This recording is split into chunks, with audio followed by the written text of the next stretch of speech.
Hey, welcome to Petty Talks with Deja. So today I want to talk about the Spirit Airlines situation where Spirit Airlines, after 34 years, is going under. They have canceled 9,000 flights. Around like 17,000 of their workers are actually going to be left off. They're actually going to be let go. They don't have jobs anymore. It's really the end of an era for budget flying because, before Spirit was the bear fare, you know, they get you where you want to go. It's going to be very cheap. People are always saying that Spirit was rude, like their workers were rude. I never encountered a rude Spirit Airlines worker. Everybody has their own experience, but it was basically like, look, you get to your flight, you sit down, they fly you wherever you want to go, and then you get off. That's what they wanted it to be. The bare fare, you get the bare minimum. You pay for the bare minimum, you get the bare minimum. You just literally are getting where you need to go. The safest travel possible because Spirit, they had, I believe, no crashes or the least amount of crashes, as far as a plane, amongst everyone else in their 34 years, which is just really unheard of. So it was a very safe airline, and to know that the ones that are not that safe are still flying and very lucrative is actually a little scary. But they've canceled like 9,000 flights. People are stranded. People that go on vacation that took Spirit, they ain't got no way back home because Spirit is out of business. They canceled all those flights. I wonder if they gave them people back their money. They probably didn't. But it just is bigger than one company failing. Like, this impacts everyday people. Like, could you imagine going to the DR? Oh, I'm finna have fun. Hey, hey, hey. And then you ain't got no way back home. Because Spirit, they done canceled your flight, didn't refund your money. And now you got to find somewhere else. And you done spend all your damn money in the DR. You, first of all, didn't even have no money to go there. But could you just imagine? Like, seriously, could you imagine? Like, that's crazy. Like, I mean, when you were on Spirit, it wasn't like you were really missing nothing because you weren't getting like luxury or anything. But it's just like, it's kind of sad, and I know that there's somebody's story right now. We're gonna hear a TikTok video of it in a little bit. But I know that for a lot of people, like, over the years, because I know me personally, when I had to fly to Dallas one day and then fly back to Atlanta the exact same day, them tickets was cheap. And we did the big black seats. I forget what they call them, the big black chairs or whatever, then first class.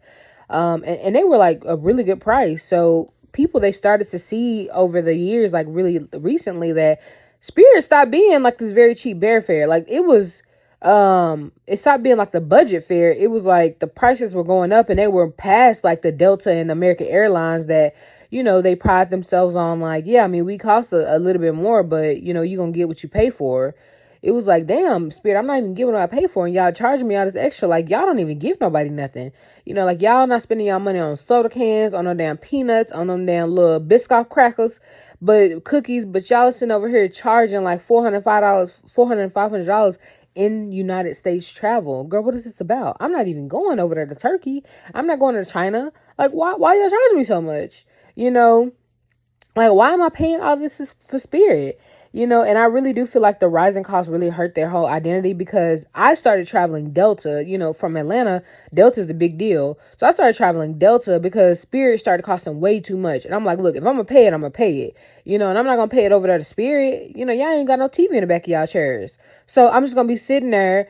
I think that they do, or they did, give out Wi-Fi and stuff like that. But y'all don't really be doing that. Y'all don't really give nobody nothing for me to still be being like a loyal customer. And I'm not getting that same kind of like loyalty back or anything. I don't think that they did like a loyalty program or anything like Delta. You get the flying points. Maybe they did, but I just know that Delta was just looking a lot better than Spirit once them prices started raising up. But really, once cheap options stop being cheap, like it's really like, what's the point of everything? And then, they filed for bankruptcy. It was really a big warning sign. I probably would have been looking, because, I have a trip to take. So I'm looking at stuff like that, as far as like the prices of gas and stuff, like how's that affecting airlines? So, I really feel bad for people that are doing that, but I think that that's something that we should really be looking into as like consumers, just seeing like how it affects, like, what does the airline have going on? Because you might be stranded in a different country. Like there was a bailout with the government, the United States government, that was supposed to happen with Spirit, and that failed. So when they filed for bankruptcy, the bailout of like, I think it was like $800 million that fell through, or maybe it was more, because that do kind of seem a little low. But once that fell through, they were like, okay, well, we got to go out of business because we literally don't have any money to keep, running. They couldn't sustain it. And it's honestly not just Spirit. Like the airline industry as a whole just kind of feels unstable. The same thing is happening with JetBlue. They're having their bankruptcy struggles too. I don't know if they're to the point where they need like a government bailout, but I've never flown JetBlue. I was actually talking to a coworker the other day. It's crazy because I was talking to her about Spirit and JetBlue and all that kind of stuff. And she was saying she normally flies JetBlue in Atlanta. I mean, not in Atlanta, in New York. And I was like, girl, I've heard of JetBlue, but I've never heard somebody that actually flew JetBlue because it's just not this big airline, especially down here, that I know of. But I've never flown Southwest, so, that is what it is. But speaking of Southwest, fat people can't fly there. If you are a person if you look plus size, even if you aren't plus size, if you look plus size, you get discriminated against. Okay, that class action suit might be something nasty. I need to go ahead and catch me a flight. Because when I tell you my name gonna be in there, y'all gonna see me. I'm like, I'm gonna be reporting every week. But, like these airlines, they're having to do stuff where fat people have to pay extra seat. Girl, when I tell you everybody in there would be cussed out. Like they would have to call the people to get me off that plane because I would be fighting everybody.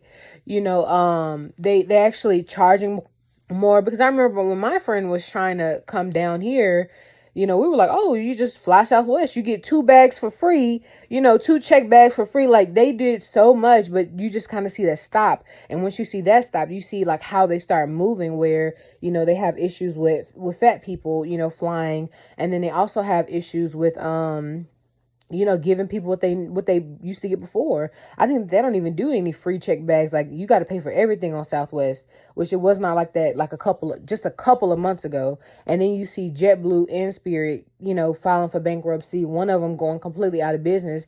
It's just like, are we getting to the point where we're gonna have like one monopoly? I bet you it's gonna be Delta. I bet you it's gonna be Delta. I'm from Atlanta. Well, I'm not from Atlanta, but I live in Atlanta. But just seeing how big Delta is and like how they've been able to kind of bypass all the strikes and stuff with like the Delta pilots.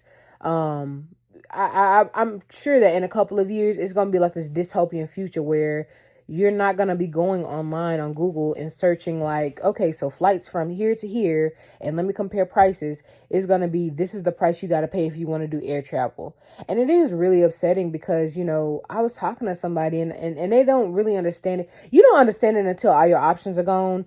But just solely doing air travel is not okay in this country.